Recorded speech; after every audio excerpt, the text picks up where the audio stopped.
सो hospital pharmacy जो एक department है जो एक क्वालिफाइड फार्मासिस्ट की डायरेक्शन के अंडर काम करता है, वो किसके साथ डील करता है? Number 1, supply of drug medicine and daily products to the nursing units.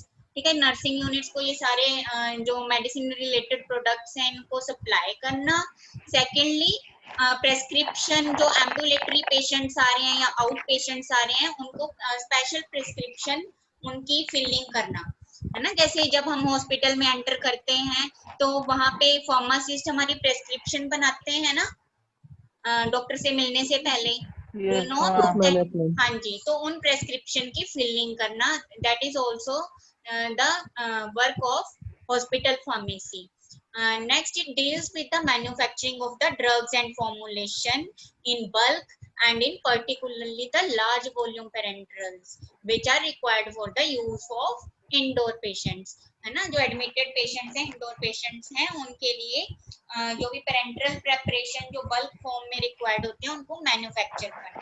And next is storage and dispensing of narcotic and biological products, जो नशीले प्रोडक्ट्स हैं और जो बायोलॉजिकल प्रोडक्ट्स हैं, लाइक ब्लड हो गया, प्लाज्मा हो गया, वैक्सीन हो गए, एंटीसीरा हो गए, इन सबको कैसे स्टोर करना है और डिस्पेंस करना है, ये भी फार्मेसी इसके साथ भी डील करती है. Then supply and storage of ancillary products and articles required in the hospitals. जैसे कि मैंने आपको बताया, जैसे लैब में टेस्टिंग के लिए जो ऑपरेटर्स यूज होता है या डायग्नोसिस के लिए जो मशीनरीज यूज होती हैं, लाइक एक्सरे मशीन हो गई, है ना. देन वो मतलब जो भी रेडियोलॉजी से रिलेटेड जो प्रोडक्ट्स हैं वो सारे एंसिलरी प्रोडक्ट्स आ जाते हैं, उनके साथ भी ये डील करता है department. Then the term pharmaceutical services in a hospital comprises of the services rendered to the patient through a number of activities, the major of which are as follows.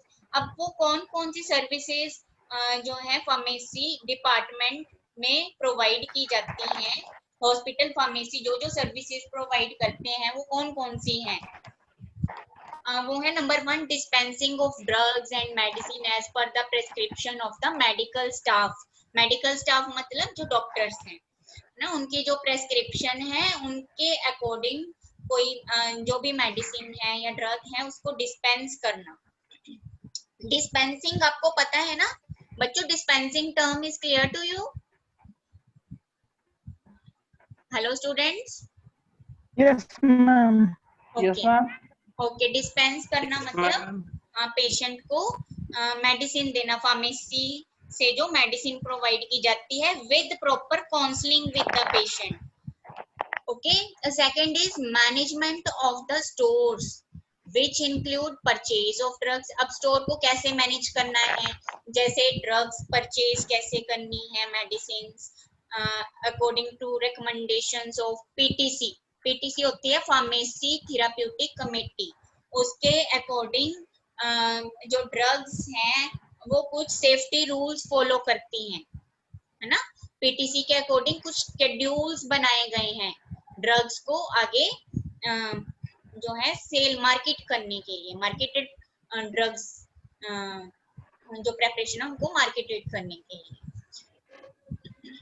जैसे आप पढ़ोगे उसमें एक सब्जेक्ट है आपका pharmaceutical jurisprudence, उसमें पढ़ाया जाएगा आपको सारे schedules, A to Z schedules आप पढ़ोगे कि जैसे कौन सी ड्रग्स हैं वो किस शेड्यूल के अंदर आ जाती हैं, कानूनी तौर पे कौन सी दुकानें मेडिकल स्टोर पे सेल होनी चाहिए और कौन सी नहीं होनी चाहिए, कौन है बिना प्रेस्क्रिप्शन के पेशेंट को मिलनी चाहिए और कौन सी मेडिसिन ऐसी है जो विदाउट प्रेस्क्रिप्शन पेशेंट को हम नहीं दे सकते मेडिकल स्टोर में. Okay. Then manufacturing, providing instruction for proper storage of such drugs and medicines. तो ये जो पीटीसी के अकॉर्डिंग जो शेड्यूल्ड ड्रग्स हैं उनको कैसे प्रॉपरली स्टोर करना है, उसके लिए इंस्ट्रक्शंस बनाना. Then maintenance of proper records of drug purchased and distribution thereof. Drug purchase में कितनी आ रही हैं, है ना, मतलब कितना ड्रग परचेज कर रहे हैं और कितना हम उसको डिस्ट्रीब्यूशन कर रहे हैं नर्सिंग डिपार्टमेंट में या फिर डिफरेंट डिफरेंट डिपार्टमेंट्स में, वो सारा रिकॉर्ड मेंटेन किया जाता है।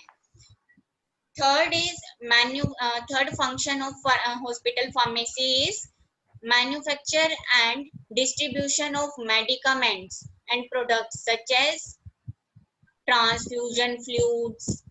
ट्रांसफ्यूजन फ्लूइड में क्या आ जाते हैं? हाँ जी, कोई बताएगा?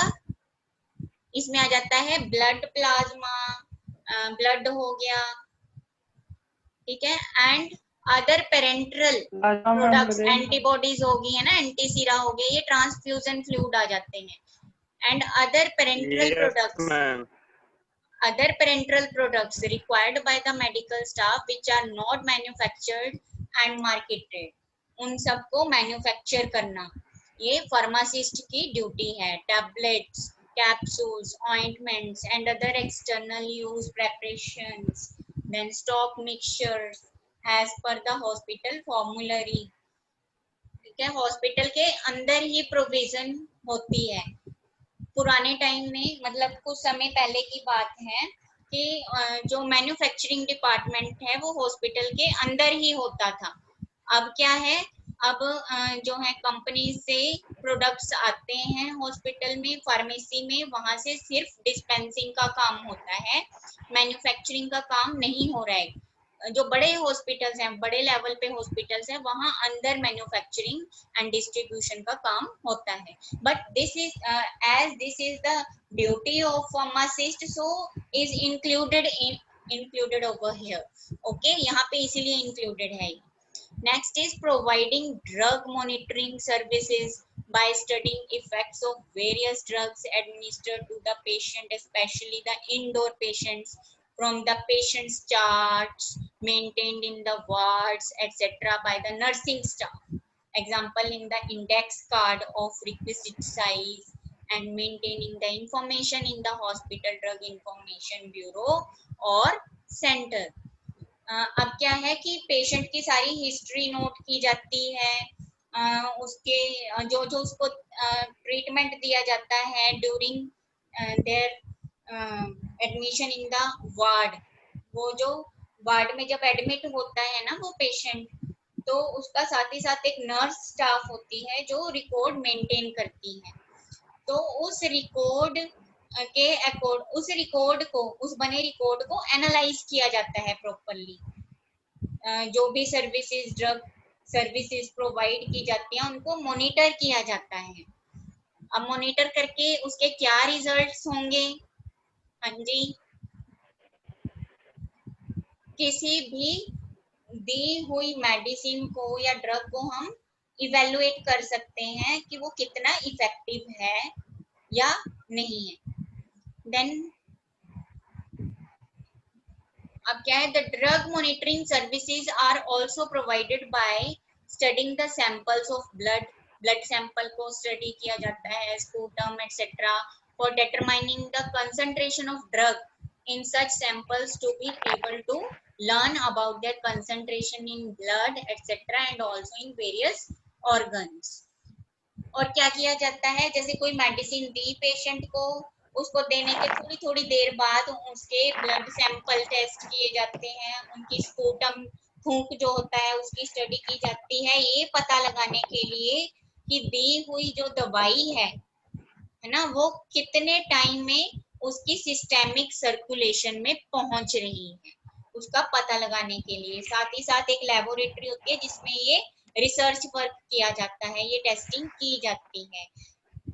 ऐसे टेस्ट को कहते हैं bio availability testing. Bio availability testing इसमें गिवन नहीं है। आप जब फार्माकोलॉजी सब्जेक्ट पढ़ोगे तो उसमें आपको ये पढ़ाया जाएगा बायो अवेलेबिलिटी, ठीक है, ये सारी स्टडीज की जाती हैं, ये R&D वर्क होता है। Next is establishment and maintenance of drug information centres. अब ऐसे कुछ सेंटर्स बनाने जहाँ से हमें ड्रग की कंप्लीट इंफॉर्मेशन मिल सके, उनके साइड इफेक्ट्स, उनके सबसे पहले उनके मेडिसिनल यूजेस क्या हैं, मेडिकल यूजेस, देन उनके साइड इफेक्ट्स क्या हैं, देन उन साइड इफेक्ट्स को कैसे ट्रीट किया जा सकता है, all these things, all these informations are provided by these drug information centers. So this is also the uh, duty of the pharmacist to establish and maintain, okay, drug information center. Next is patient counseling service, which supplying drugs especially from the outpatient department. Out patient departments कौन से होते हैं? Out patient departments ambulatory departments, जिसमें कि patient आता है और अपना ट्रीटमेंट करवा के उसी दिन ही रिटर्न हो जाता है। सो यहाँ पे क्या किया जाता है? पेशेंट के साथ काउंसलिंग की जाती है प्रॉपरली। फार्मासिस्ट जब भी उसको मेडिसिन देता है उसके साथ पूरी काउंसलिंग करता है, इसे कहते हैं pharmacist patient counselling. Next is maintaining relation with the medical staff. Relation मतलब लिंक। इट इज जो फार्मासिस्ट होता है, कौन सा pharmacist? They are talking about chief pharmacist, जो मेन फार्मासिस्ट है, director pharmacist. They are talking about the services handled by director pharmacist. वो क्या करता है? एक तो लिंक है बिटवीन मेडिकल स्टाफ, जो डॉक्टर्स हैं उनके साथ लिंक अप में है, then nursing staff and the patients themselves, इन सब के साथ वो लिंक बना के रखता है to serve them readily with the information on various aspects of drugs and their proper uses.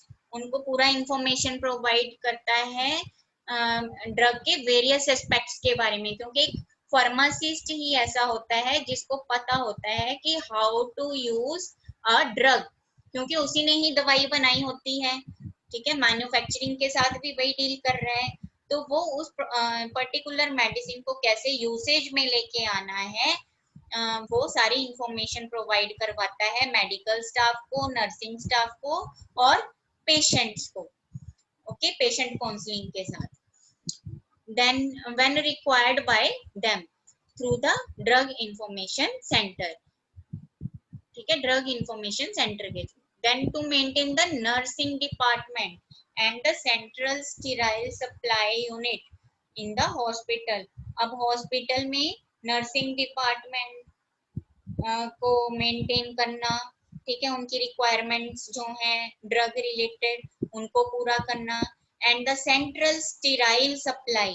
Sterile supply मतलब जो भी जैसे ऑपरेशन थिएटर में स्टरलाइज्ड थिंग्स चाहिए होती हैं, लाइक गॉज पीसेस हो गए, बैंडेजेस हो गए, या फिर फोर्सेप्स होगी, इंस्ट्रूमेंट, सर्जिकल इंस्ट्रूमेंट्स हो गए, वो सारे के सारे उन सर्विसेज को मेंटेन करके रखता है ये हॉस्पिटल में, जो मेन डायरेक्टर फार्मासिस्ट होता है। then participate in the teaching programs of the nursing and the pharmacy students, and in case of an attached medical college the subjects of pharmaceuticals as in pertinent for their curriculum। अब कह रहे हैं कि ये education में भी, teaching में भी कैसे पार्टिसिपेट करता है, जैसे कुछ नर्सिंग में जो फार्मेसी के सब्जेक्ट्स होते हैं या मेडिकल जो कॉलेज होते हैं ना, मेडिकल जो स्टाफ बनने वाले हैं, मेडिकल स्टूडेंट्स हैं, उनको ये अपने फार्मेसी रिलेटेड जो भी सब्जेक्ट होता है उनके करिकुलम में, उनके सिलेबस में उसके साथ इंट्रोड्यूस करवाते हैं। सो इस तरह से वो पार्टिसिपेट करते हैं in the teaching programmes. then render such other services as may be required by the hospital administration from time to time, और टाइम टू टाइम जो भी सर्विसेज चाहिए हैं वो प्रोवाइड करवाता है। then what are the functions of hospital pharmacists, वो आपको गिवन है। कौन कौन प्रेजेंट है? अभिषेक वर्मा, दुर्गेश, निखिल, हाँ जी, शिव कुमार, मैम। देन और कौन है? योगेंद्र उपाध्याय मैम। योगेंद्र उपाध्याय, ठीक है, योगेंद्र मैम सुरेंद्र, ठीक है। ओके, क्या क्या फंक्शंस हो सकते हैं? हाँ जी, मैम सुरेंद्र वर्मा भी। नंबर 1 पढ़ो थोड़ा, functions of a hospital pharmacist. सारे मैं आपको बता चुकी हूँ, वही दोबारा से रिपीट किए हुए हैं इन्होंने। हाँ जी। Yes ma'am. नंबर 1, to provide and मैम जो evaluate services in support of the medical care, keeping the objectives and policies of the hospital in mind। ठीक है, जो जो पॉलिसीज बनाई हुई हैं उनको अपने माइंड में रख के जो जो मेडिकल केयर को सपोर्ट करता हो। मेडिकल केयर मतलब जो मेडिकल स्टाफ आगे पेशेंट केयर में इन्वॉल्व है उनके साथ जो मिलके है, to draw a department plan of administration which tells the responsibilities and duties of each category of personnel। अब हर एक हॉस्पिटल में जो फार्मासिस्ट है उनके क्या क्या रोल हैं उनको वो क्या करता है, एस्टेब्लिश करता है। ठीक है, और टाइम टू टाइम उसकी इवेल्युएशन करता है। अब बताओ फार्मासिस्ट के क्या क्या रोल हैं? डिस्पेंसिंग में रोल है, मैन्युफैक्चरिंग में रोल है। हाँ जी, यस और मैम। कहाँ है? अब मैम दवाई को मैम समझाते हैं।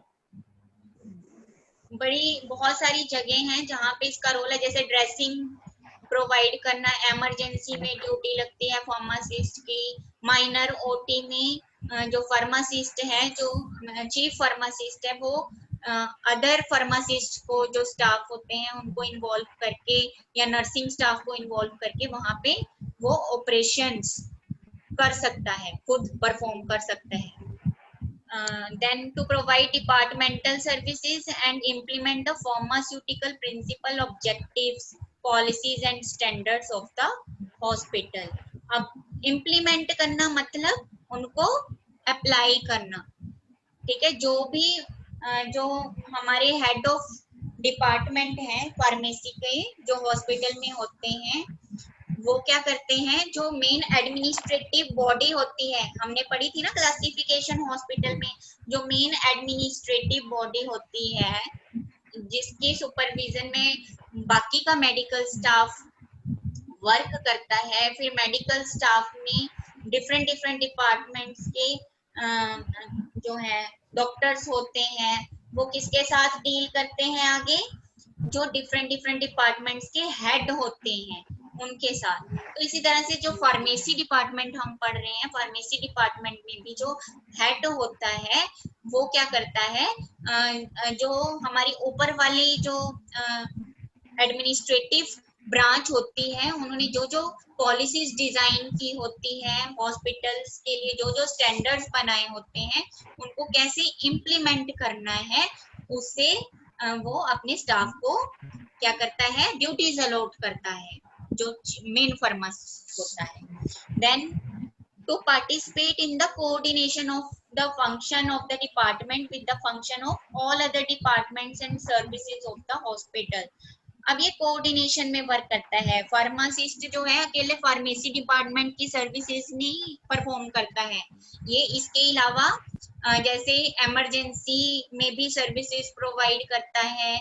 जब जैसे मैंने आपको बताया ड्रेसिंग रूम होते हैं, वहां पे भी सर्विसेज प्रोवाइड करता है। पोस्टमार्टम रूम होते हैं, है ना, जहाँ पोस्टमार्टम चल रहा होता है, वहां पे भी इनकी सर्विसेज ड्यूटीज लगी होती हैं फार्मासिस्ट की।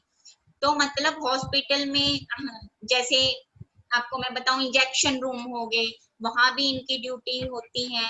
फिर जैसे मेन इम्यूनाइजेशन सेंटर्स होते हैं, वहां भी फार्मासिस्ट इन्वॉल्व होता है। तो हॉस्पिटल में जो डिफरेंट डिफरेंट डिपार्टमेंट्स हैं उनमें कोऑर्डिनेशन के साथ वर्क करता है जो हमारा फार्मासिस्ट होता है, हॉस्पिटल फार्मासिस्ट होता है। Next is to estimate the requirements for the department and recommended and enforce the policies and procedures to maintain an adequate and competent staff। तो अब जो भी डिपार्टमेंट की रिक्वायरमेंट्स हैं उनका वो एस्टिमेट लगाता है कि जिससे कि जो पॉलिसी बनाई हुई है पेशेंट केयर की वो अफेक्ट ना हो। तो जो जो रिक्वायरमेंट है उनको पूरा करवाना ये उसका काम है। Then to provide the means and methods by which personnel can work with other groups in interrupting the objective of the hospital and the department to the patient and community। अब ये जो भी मेथड्स और means जो भी required होते हैं, working methods and means, जो हॉस्पिटल में डिफरेंट डिफरेंट डिपार्टमेंट्स में जो जो चाहिए होते हैं एक मेन ऑब्जेक्टिव को लेके, उनको भी प्रोवाइड करवाता है. Then to develop and maintain an effective system of clinical and administrative records and reports. ठीक है, जो जो एडमिनिस्ट्रेटिव क्लिनिकल लेवल पे या एडमिनिस्ट्रेटिव लेवल पे रिकॉर्ड या रिपोर्ट्स बनानी है उनको भी मेंटेन करता है और उनको डेवलप करता है कि वो रिकॉर्ड किस तरह के होने चाहिए, उन रिकॉर्ड्स में हमें क्या कुछ इंफॉर्मेशन डालना है, उसको डेवलप करता है. फिर वो एक बार डेवलप हो गया कि हमने फीड इस तरह से बनानी है, फिर उसको वो मेंटेन करके रखता है pharmacist. Then seventh is to estimate the needs for facilities, supplies and equipment and to put into practice a system for evaluation, control and maintenance. अब क्या है, जो जो फैसिलिटीज रिक्वायर्ड है पेशेंट केयर के लिए, सप्लाईज रिक्वायर्ड है, equipment required है, उनकी जो जो रिक्वायरमेंट है उनका एक एस्टिमेट बनाता है और उनको क्या करता है, इवेलुएट करता है टाइम टू टाइम कि ये जो भी हमने फैसिलिटीज प्रोवाइड की क्या ये सही थी, बिल्कुल एक्यूरेट थी, क्या इनमें कुछ चेंजेस रिक्वायर्ड है या नहीं है. अगर चेंजेस रिक्वायर्ड है तो उनको चेंज कर देता है, जो कि मेंटेनेंस में आ जाता है. इवेलुएट मतलब पता लगाना कि जो फैसिलिटीज दी उनमें कहीं कोई दिक्कत तो नहीं हुई किसी स्टाफ को, उनको अप्लाई करते हुए पेशेंट केयर में कोई दिक्कत तो नहीं हुई, तो वो इवेलुएशन के अंदर आ जाता है. देन कंट्रोल करना, हाँ जी, देन उनको मेंटेन करना. Next is to participate in and adhere to the financial plan of the operation for the hospital. अब hospital finances maintain करना ये भी उसकी ड्यूटी है. Next is to initiate, utilize and or participate in studies or research projects designed for the improvement of a patient care and of the administrative and hospital services. अब जो भी research projects हो रहे हैं, जैसे मैंने आपको बताया था कि ड्रग कोई मेडिसिन को इवेलुएट करते हैं उसके एक्शन को, तो पेशेंट को वो देके मेडिसिन, उसके बाद उसके ब्लड सैंपल लिए जाते हैं टाइम टू टाइम, फिर स्पूटम के टेस्ट किए जाते हैं ताकि पता चले कि ड्रग कितनी जल्दी उसका एब्जॉर्प्शन हो रहा है ब्लड में, डिस्ट्रीब्यूशन मतलब ADME of drug, absorption, distribution, metabolism and elimination, इसकी टेस्टिंग की जाती है हॉस्पिटल के अंदर ही. Next, to provide and to put into practice a programme of continuing education of all personnels. अब जितने भी पर्सन्स हैं हॉस्पिटल में उन सबको एजुकेट करना, एजुकेशनल प्रोग्राम जो है उनको अप्लाई करना, वो इसकी ड्यूटी है. मतलब जैसे मैंने आपको एग्जांपल में बताया कि कोई भी मेडिसिन जो नहीं आ रही है हॉस्पिटल में उससे इंट्रोड्यूस करवाना, मेडिकल स्टाफ को इंट्रोड्यूस करवाता है ये. देन नर्सेज हैं, अपने ही फार्मेसी का स्टाफ है ना, उनको इंट्रोड्यूस करवाना एक मेडिसिन के साथ, तो वो एजुकेशन में आ जाता है, एजुकेशनल प्रोग्राम में आ जाता है, वो इस 10th पॉइंट के अंडर है. Next is to participate and or facilitate all educational programs which include student experiences in the department, to participate in and adhere to the safety program of the hospital. ठीक है, तो ये जो थे कुछ functions थे hospital pharmacist के. So it may be noted here that the pharmacist also functions within this framework of the functions. जो भी हमने ये पढ़ा ना फ्रेमवर्क,